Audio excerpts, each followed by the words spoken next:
Okay, so are you ready to like dive into this whole secret world where culture, like art and music and stuff, is a weapon? It's the Cold War, but not like your high school history class. Yeah, forget the tanks and the treaties for a sec. Exactly. We're talking about how the US and the USSR, they were battling for like your mind, man, using art, books, even Little House on the Prairie, believe it or not. You can't make this stuff up. Seriously. And our guide to this whole crazy world, The Cultural Cold War by Frances Stonor Saunders. It's a wild ride. For real. So strap in because, oh boy. What gets me is, right, while this whole Cold War thing is heating up, Right. and most folks were just trying to, like, pick up the pieces after World War II. Right, totally. And Saunders, she throws us right into the thick of it.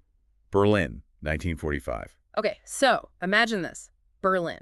It's split in two, still smoking from the war. Total mess. But amidst all the rubble, there's this weird scene, right? You've got this guy, Lieutenant Colonel Rothschild.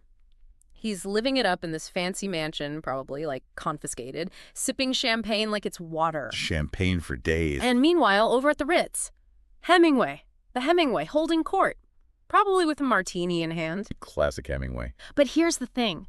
Just outside those fancy hotel doors, regular Berliners, desperate, like scrounging for scraps.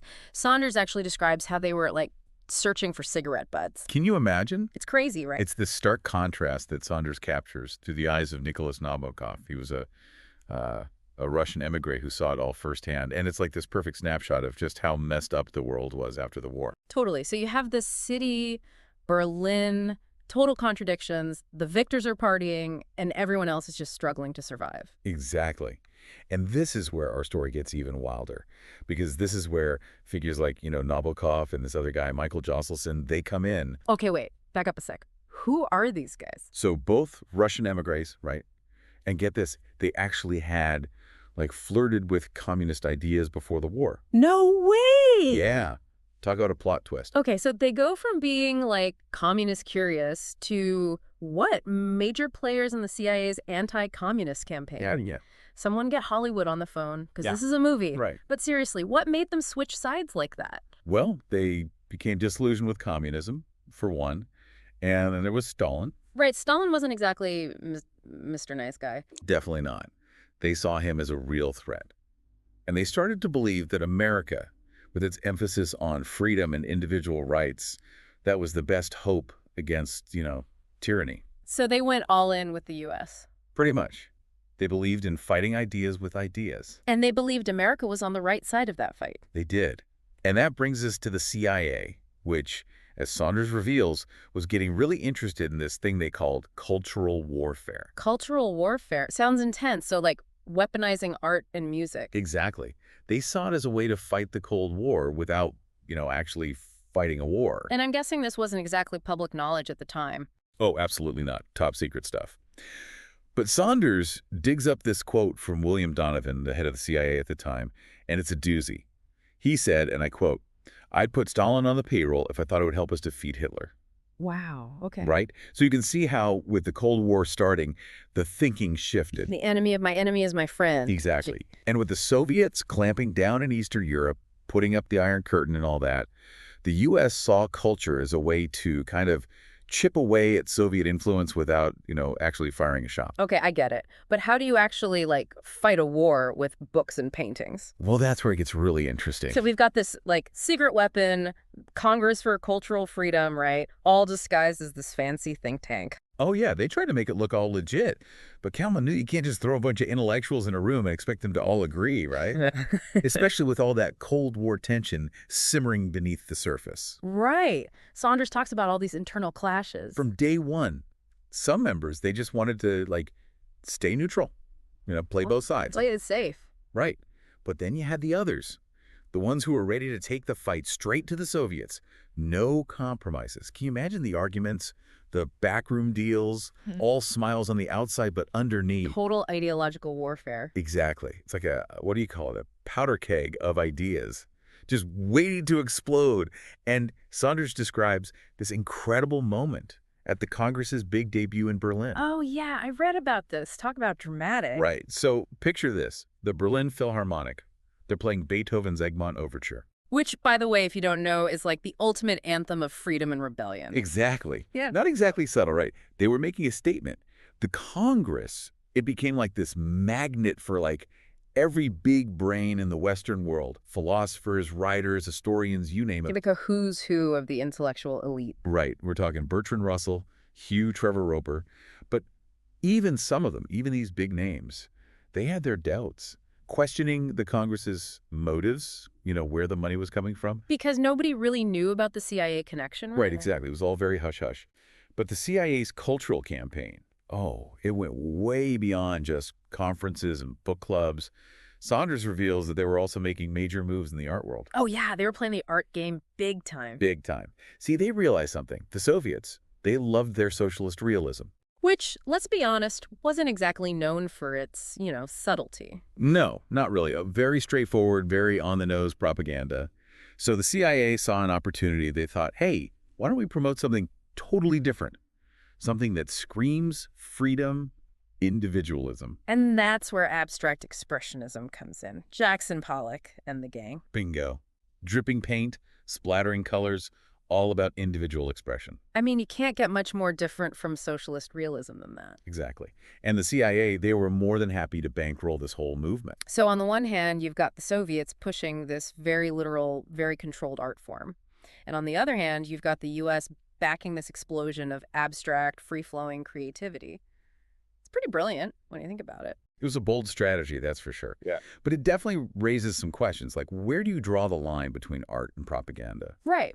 And is it even possible for art to be truly free when it's being secretly funded by a government agency? Those are the million-dollar questions. And to be honest, there are no easy answers. It's something that people still debate even today. And let's not forget, this is all happening against the backdrop of some pretty intense paranoia. I mean, we're talking about the McCarthy era here. Oh yeah, McCarthyism definitely threw a wrench in the works. Suddenly, everyone was suspicious of everyone else. Witch hunts, blacklists, the whole 9 yards. Exactly. And the CIA, with all their secret operations and covert funding, let's just say it didn't exactly help matters. So the very tactics they were using to fight communism ended up backfiring. In a way, yes. The irony is pretty incredible. So what happened when the truth about the CIA and the Congress for Cultural Freedom finally came out? I mean, it had to come out eventually, right? It did. And when it did, let me tell you, it was a bombshell. Front page news. I bet. Imagine, CIA caught red-handed funding artists. The art world was rocked to its core. It's kind of wild, right? To think about all this happening, all this like secret activity and money flying around, all because they thought, hey, art can win a war. It does sound pretty out there when you put it like that. Right. Like, did they really believe abstract paintings and like experimental jazz could actually change people's minds about communism? It might seem strange now, but yeah, I think they genuinely did. You have to remember, back then, they saw the Cold War as this battle for hearts and minds. Yeah. It was about winning over regular people, not just like bombing them into submission. Yeah. And they understood the power of culture, the way it seeps into everything, how it shapes the way we see the world. And let's be real, some of the stuff they promoted did have a huge impact, even globally. Like, you can't deny the influence of American jazz, Hollywood movies. Whether you agree with their methods or not, they knew how to use pop culture. Absolutely. And it wasn't just about pushing like high art either. They were selling a vision.